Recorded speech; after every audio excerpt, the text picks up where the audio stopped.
अर्थव्यवस्था की स्थिति इतनी खराब इन्होंने कर दी है कि इनके सामने कोई चारा ही नहीं है सिवाय जनता की जेब में डाका डालने का। जन धन बल सरकार सत्ता सबका उसका लगा देती है और उसके बाद वो उस इलेक्शन को जीतती है। लेकिन यहाँ पर विपक्ष में रहती हुई कांग्रेस ने जिस तरह से हिमाचल प्रदेश में जीत दर्ज कराई है, कर्नाटक में जीत दर्ज कराई है, ये निश्चित रूप से ये दिखाता है कि लोगों का रुख भाजपा के प्रति बदल रहा है, भाजपा के विरुद्ध लोग हो रहे हैं, खिलाफ हो रहे हैं और कांग्रेस पार्टी के लिए उनकी पसंद बढ़ रही है।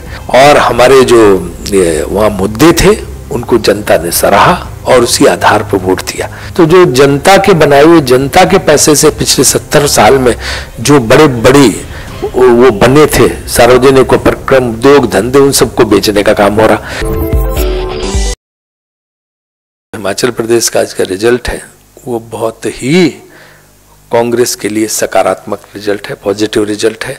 हम 4 के चारों उपचुनाव जीते जिसमें 3 विधानसभा और 1 लोकसभा है। लोकसभा चुनाव में जीतने का मतलब खासतौर से बीजेपी का सिटिंग एमपी था वहां से, और मुख्यमंत्री का गृह जिला, गृह जनपद, वहां से जीतने का मतलब है कि केंद्र सरकार के खिलाफ भी लोगों ने वोट दिया। और तीनों विधानसभा जो है वो राज्य सरकार के खिलाफ वोट में मानता हूं, और उसमें एक जगह तो बीजेपी की जमानत जब्त हुई है, बीजेपी के कैंडिडेट की। तो इस तरह से रिजल्ट बहुत सी उत्साहवर्धक है और मैं समझता हूं कि जनता का रुख बदल रहा है। हम राजस्थान में भी दोनों उपचुनाव जीते हैं और इसी तरह कर्नाटक में जो मुख्यमंत्री का गृह जनपद है, होम डिस्ट्रिक्ट जिसको बोलते हैं, वहां भी कांग्रेस पार्टी जीती है। तो हमारे लिए बहुत सिग्निफिकेंट रिजल्ट है, बहुत मायने रखते हैं रिजल्ट और बहुत महत्वपूर्ण रिजल्ट है। और इन सारी जगह इस तरह से भाजपा का हारना ये दर्शाता है कि लोगों में भाजपा की लोकप्रियता बहुत गिर गई है। हिमाचल प्रदेश में अगर पिछले लोकसभा चुनाव के हम निकालें नतीजे तो 70% वोट शेयर भाजपा को गया था।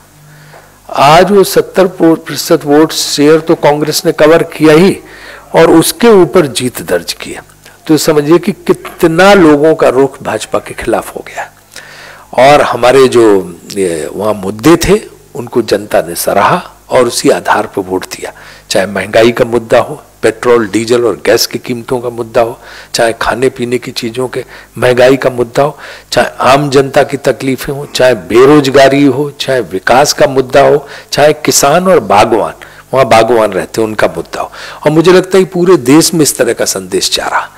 अमूमन होता क्या, उपचुनाव में जो सत्तारूढ़ पार्टी होती, रूलिंग पार्टी होती, उसका वर्चस्व रहता, वही जीतती क्योंकि सारी ताकत लगा देती है, जन धन बल सरकार सत्ता सबका उसका लगा देती है और उसके बाद वो उस इलेक्शन को जीतती है। लेकिन यहाँ पर विपक्ष में रहती हुई कांग्रेस ने जिस तरह से हिमाचल प्रदेश में जीत दर्ज कराई है, कर्नाटक में जीत दर्ज कराई है, ये निश्चित रूप से ये दिखाता है कि लोगों का रुख भाजपा के प्रति बदल रहा है, भाजपा के विरुद्ध लोग हो रहे हैं, खिलाफ हो रहे हैं और कांग्रेस पार्टी के लिए उनकी पसंद बढ़ रही है।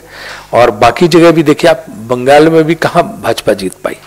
तो ये सब चीजें जो है ये दर्शाती हैं कि भाजपा के प्रति लोगों का विरोध लगातार बढ़ता जा रहा है और ये मुझे लगता है सतत ये प्रक्रिया चलने वाली है और बहुत जल्दी जो है हिमाचल में तो परिवर्तन होगा ही, क्योंकि अगले साल अक्टूबर नवंबर में वहाँ पे जो है चुनाव है, आम चुनाव विधानसभा के। हम निश्चित रूप से वहाँ जीत दर्ज करेंगे और हिमाचल में कांग्रेस की सरकार बनाने का मन जनता ने बना लिया है, ये मेरा कहना है। देखिए बिहार में मिला जुला रिजल्ट आया, एक आरजेडी के लिए और एक जो है वो जेडीयू के लिए। तो हमसे एक प्रश्न पूछा गया था कि क्या विपक्षी एकता का, मैंने कही तो एक जो है बिल्कुल शाश्वत सूत्र है कि अगर विपक्ष एक रहता है तो उसकी जीत तय है। इससे ज्यादा मैं कुछ उस पर बोलूंगा नहीं। और बंगाल का जहां तक प्रश्न है तो वहां ममता बनर्जी की लहर चल रही है और उसमें उन्होंने सारी सीटें प्रचंड बहुमत से जीती। भाजपा वहां भी हारी है। वही इंडिकेशन जो मंडी लोकसभा का इंडिकेशन है वो यही है कि लोकसभा में भी उनकी हार शुरू हो गई। नहीं, यूपी में जबरदस्त इसका प्रभाव पड़ेगा, आप देखिएगा। और जो है वहाँ पे प्रियंका गांधी जी की सक्रियता जो हुई है उससे उनको लोगों का बहुत अच्छा रिस्पांस मिल रहा है, उनकी लोकप्रियता बहुत बढ़ रही। जहाँ भी जा रहे हैं लोग हजारों की तादाद में उनकी सभाओं में आ रहे हैं, चाहे बनारस की रैली बहुत सफल रही, चाहे गोरखपुर की रैली बहुत सफल रही, आगे भी रैलीज होंगी। तो लगातार उन्होंने कांग्रेस को एक रेकनिंग फोर्स बना दिया है कि कांग्रेस भी मतलब अब ये वहां पे हर तरफ नजर आ रही है। देखिए, सरकार के पास कोई आंकड़े अपने आप को बचाने के बचे ही नहीं है, चाहे जीडीपी का हो। पहले से जो अर्थशास्त्री थे बोलते थे कि जीडीपी बहुत गिर गई, इन्होंने फर्जी आंकड़े देने की कोशिश की, उसमें भी एक्सपोज हो गए। अब अर्थव्यवस्था की स्थिति इतनी खराब इन्होंने कर दी है कि इनके सामने कोई चारा ही नहीं है सिवाय जनता की जेब में डाका डालने का। पेट्रोल डीजल के जरिए लोगों से पैसा उगाने का जरूरत से ज्यादा।